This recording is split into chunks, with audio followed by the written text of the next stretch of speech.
Good morning from Panhandle Outdoors, America's only daily outdoor TV show. Your source for fishing, hunting, and information for folks who enjoy the great outdoors. Now sit back, relax. It's Panhandle Outdoors. Good morning, folks. Welcome to Panhandle Outdoors. I'm Winston Chester. Glad you're with us on this Friday morning. We've had a good week. We appreciate the viewership. Before we get started with the weather, I was thinking of driving. A lot of times as I'm driving, I've been thinking about things I want to share with you, our viewer. I sort of jot them down. I got a little on console, a little notepad, and a lot of times I can put half a show together seriously while I'm driving. But while I was driving the other day, I wrote down 2 words: crazy drivers. Folks, be careful out there. I know I've talked about it before, and on a regular basis, and I will continue. There's some crazy drivers out there. And all under the word crazy is this umbrella of selfish and stupid and dumb and making crazy mistakes and don't care. And all that's on the umbrella of crazy drivers. But they're out there in all seriousness, drive defensively. Okay, so that's we're going to get started on the show like that. Our weather brought to us by Gulf Coast Air Conditioning, Drew Pollard and the hard-working crew, taking care of a hot, everyday comfort needs. It's going to be a high of 94 today on the coast. Heat index inland just is off the chart. Water temperature is right now is 89.7, right at 90 degrees of water temperature into the pier. It's really, really hot. Our river reading is brought to us by Panama City Coca-Cola. Went by the other day and saw, I know a lot of those folks working over there. Just good to see all of them. We appreciate them being part of the Panhandle Outdoors team. We're looking at Apalachicola Bluntstown, and you see how they open the gate right there on that chart? It's reading a 5-point even, and they open the gate, then level back off. They opened it and closed it. That's exactly what they did. Choctaw Carabille, 4.2, and it went up a little bit like nature opened this gate and got up there about the same. They mirror each other this morning's reading. Take a look at our tide chart brought to us by Kent Forest Lawn. Today is the 18th, and we have decent tides, and tomorrow's going to be neap tide, and almost neap tides. High this morning, really middle of the day, 11:15, and then low tonight at 8:12. So it'll be going out after lunch. Our fishing game time brought to us by Blue Water Outriggers. We're looking at a time 1:10 to 3:10 this morning, and then this afternoon 1:30 to 3:30. All right, that takes care of our weather. Let's take our break, and we'll be right back.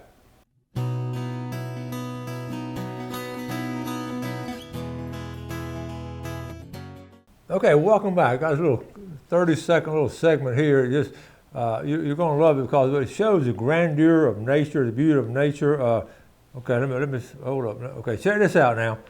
Okay, here's this big buck. This is not local, of course, but just it's about 30 seconds. Look at that fence, how high that fence is. Just look at him, okay? So he's thinking about it. Look at that. Look at the back legs now. Look at the tail switching. You can tell he's about to do something. He's trying to decide whether he can jump that or not.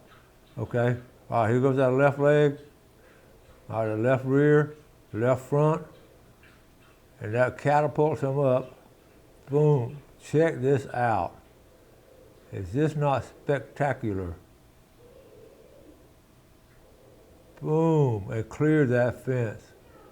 Was that not great right there? I just wanted to show that to you. I ran across it the other day, and being able to get that on video was just awesome. So when you see something like that, I use the word grandeur or spectacular, how nature takes a form like that. So when they do that, you got to understand what I got a kick out of when I play basketball, when you go up to shoot that layup, you go off the same leg that that deer went off of, and I just wondered if how they do that, how they think about that, just naturally doing it. All right, let's get into some pictures, okay? St. George Island, here we go. They actually, I've heard all kind of counts. August the 12th, which was a couple of days ago, 303 nests, and 253 of those nests are loggerheads and 50 are greenbacks. Now, Bay County was proud of getting like 40-something because we have much more hotels and all on the beach, but that's a very good job. I don't have a count from Cape San Blas. It won't quite be there. It probably 200 something, but it's been a heck of a nesting year for our sea turtles. Good job there. This on a fishing place, somebody, I just marvel at people's questions. Will you ID this fish? And I started looking at it, and I didn't know. So here's an answer. This is called a doctor fish. Folks, I don't know much about a doctor fish. It's a blue-gray and sometimes offered as fresh catch, but it can cause poisoning in humans. You see that, then you don't really want to get into it. It has nothing to do with outdoors. If I was in class today, I would take this to my students. 10 things that don't require any talent. Real quick. Being prepared, being on time, work ethic, discipline, being consistent, being coachable, energy, attitude, passion, and doing extra. Is that not a lot of just common sense that we want to do that kind of stuff? So I would read that to students today. In fact, I'd read it twice for the ones in the back. Look, check this out. This is up in Birmingham. We got the deer in Montgomery and in Birmingham. This is going to be in September. It's ways down the road, about 5-6 weeks. Birmingham, the Crappie Expo 2023. And I went online, they got all kind of stuff. It lasts about 3 days there. That's interesting. I may or may not go to that. What do you think? Talking about the coloration of water, someone sent this. 10 Mile Creek up there. No, don't have a place too far from there. On the Chipola River, the confluence. This is when spring water hits with tannic water, okay? This is, on the left is 10 Mile Creek, and it's coming in the Chipola River. And see how natural that is. Both of those are good quality of water, but the tannic acid, of course, comes from roots and all. And that's just a great picture there. Now here's another from the other side of it coming down as it's coming from the creek, going into Chipola. And folks, if you haven't spent much time on the Chipola River, I would encourage you to do that. It is one beautiful river. Okay, when you need a permit to build a deck, but not store a boat, just put your deck boat. I showed this one time last year, but this is a different deck boat, a different picture. Okay, if you want a nautical theme in the house. A preaching fisherman, or fishing preacher man, Steve Taylor, Emerald Coast Fellowship. Well, it was so hot, my sunglasses fogged over. I was wet with sweat from head to toe, and I drank half a gallon of water in a couple of hours. But I finally found one Sunday evening. Good job, Brother Steve Taylor. Don't we know, last time I fished, I was the same way. I was soaking wet.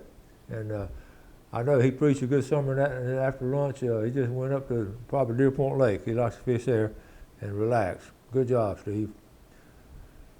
This is interesting. Down here at Port St. Joe, Mexico Beach area, this is what's good about this? These flounder, this is old school. They actually went wading and gigging for flounder, which is how we all started, basically, just wading out. And people just don't do that anymore. They don't have the equipment, but they're making these lights and little batteries now. It's well done. He got basically what he said. He basically got in one area down there in St. Joe Bay. So it was a good job there. All right, 1 or 2 more pictures. This weekend, I talked about the golden scallops. I didn't get to show a picture of it. They posted again the picture. If you find one of these scallops tomorrow, or anytime next week, or whatever, now in his left hand, a real scallop. In his right hand is just like a little plaque or something. If you find that, it has writing on it. Take it into the St. Joe Marina, and they will give you $100 worth of merchandise there. So that's a good deal there. That's a win-win. I think they put 6 somewhere out in St. Joe Bay, and they've done that one time before. Another group had, and put them in fairly shallow water. So maybe some kids can find one or something. So I can promise you, some's going to be around Black's Island, some's going to be close to Presnell's, and some's going to be on the other side of Black's Island. I can promise you that's where they're going to be. Let's take a break. We'll be right back.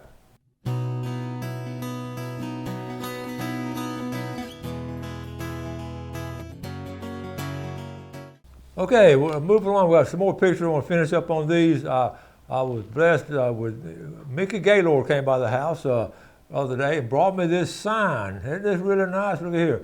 Panhandle Hunting and Fishing, Panhandle Outdoors, Winston Chester.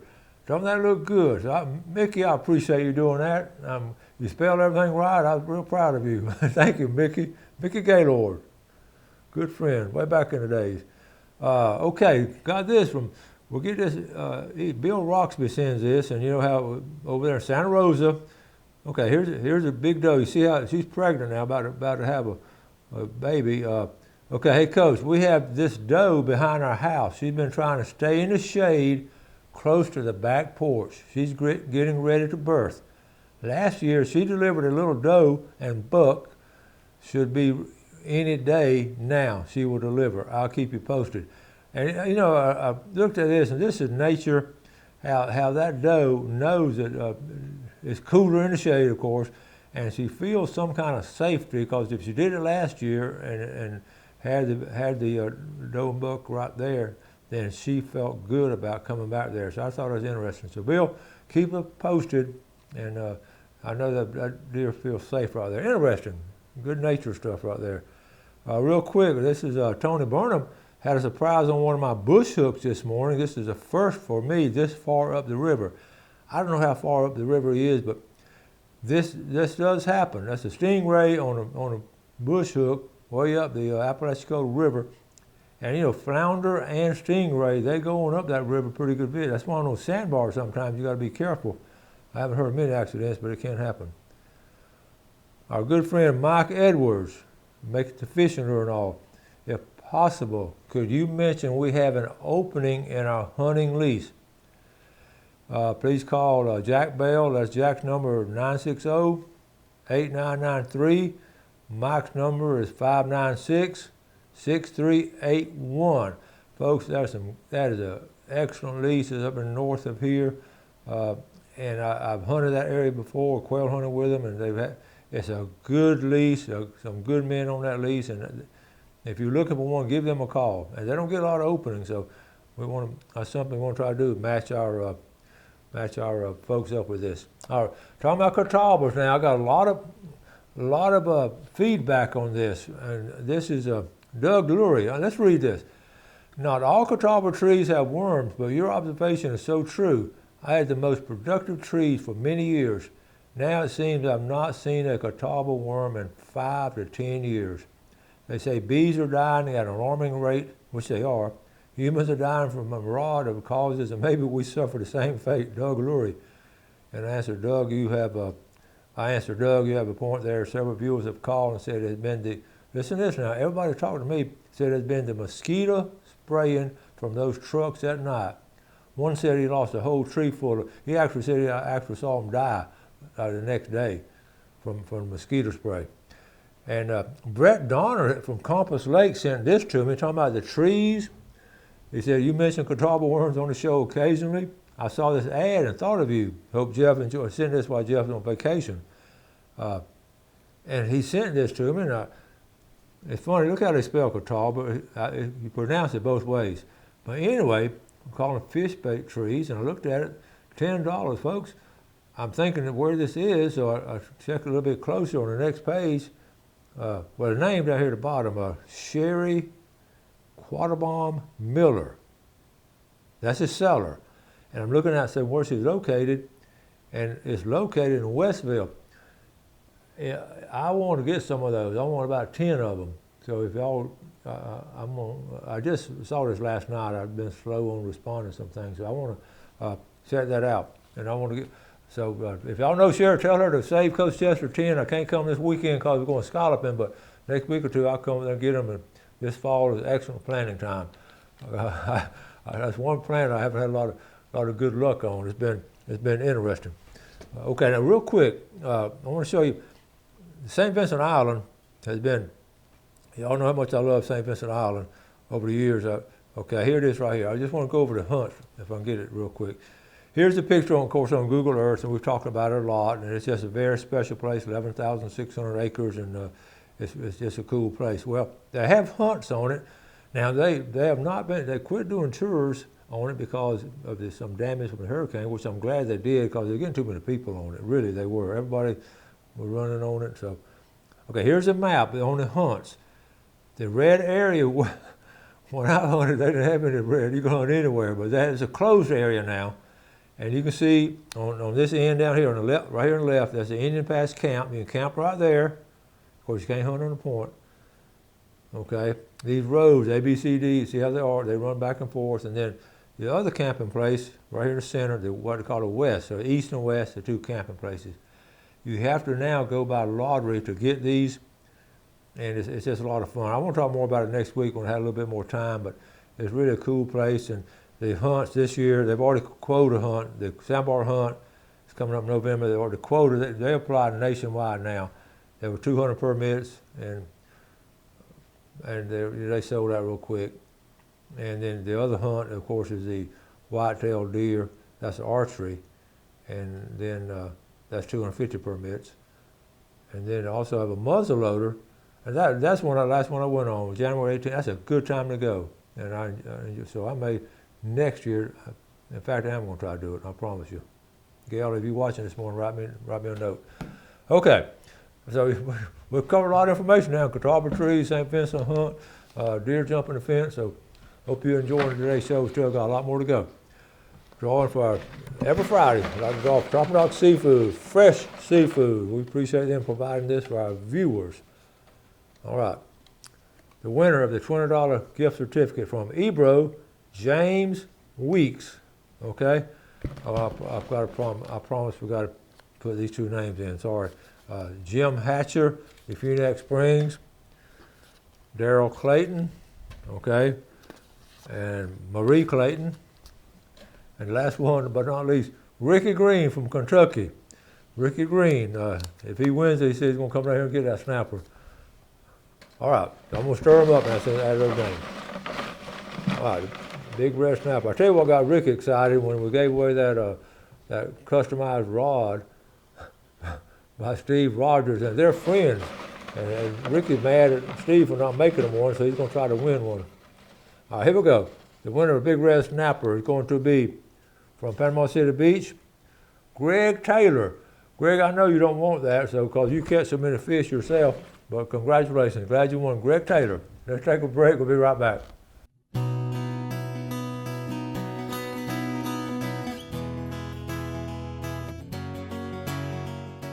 Welcome back, folks, and welcome to the famous Friday fishing forecast. We're excited about talking about all cool things, get a lot of information sent to us, and I look all over the place for other information and call people. So the stuff I give you now is coming straight from the water and straight from the ground.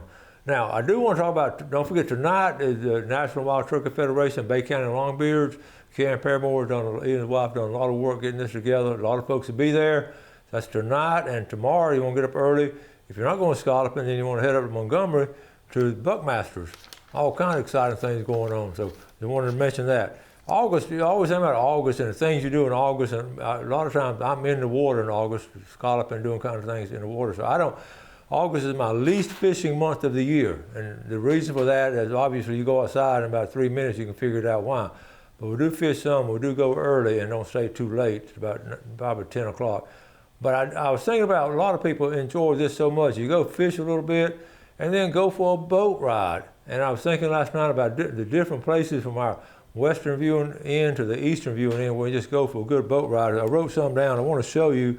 I'm going to start off at Ebro, okay? Here we go up here at Ebro. How about just putting, right here in Choctawhatchee River. You got to get it out of focus now. But anyway, the boat ramp, okay? Anyway, put in at Ebro, go down the Choctawhatchee River, go all the way down here to the bay, the Choctawhatchee Bay, okay, and go to the bridge at Pilcher Park, have a picnic, and then come back up the river the same way. So that's a good trip there. The second trip, I'm gonna go from west to east. The second place was actually putting in at the Choctaw Bridge right here, putting in here at the bottom end of the 331 bridge right there. Put your boat in there, go across the bay, then go all the way up, run the ditch, and that's a good drive. So running all through the canal there, and run over here to West Bay. What a pretty drive.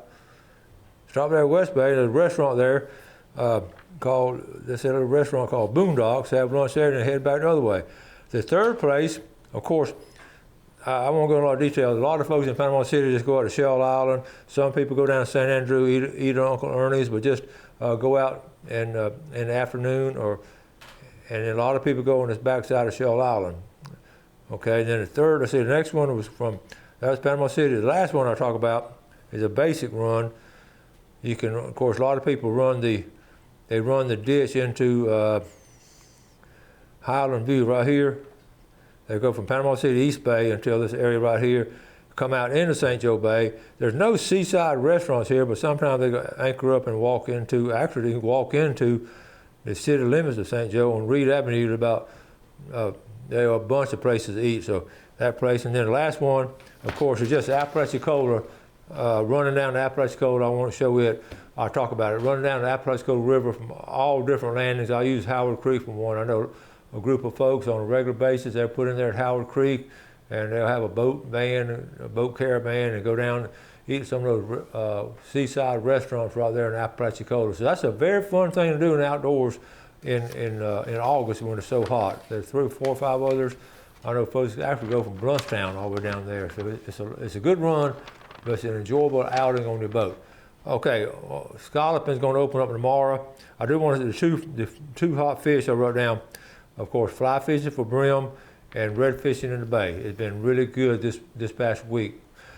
Scalloping, where we're going to go scalloping, I'm going to do something tomorrow I've never done before in scalloping. I'm going to actually, Wendy and Walter are in town there, so I'm actually, Gail and I are going to pick them up. We're actually going to go get in line at the St. Joe boat ramp. So I'll have my boat with Panhandle Outdoors on the side. If you see me, wave and bring me something to drink or something, a donut, and I'm going to actually wait in line with all those folks, and I've already got myself mentally ready, but we're going to go out, we're going to hit a couple of spots, and I don't know if I can get in the water or not, but we're going to be looking, and we're going to have a good time. And so if you're out there, blow the horn or something, and be patient around people, keep your distance around people. But if you want to come up to me and talk, we'll be glad to. So looking forward to scallop season opening. I haven't got a report last day or two, but Carl Andrews is going to call me sometime in the day, give me a report from Presnell. So we're running out of time. I got a lot more to talk about it, but we'll pick it up next week.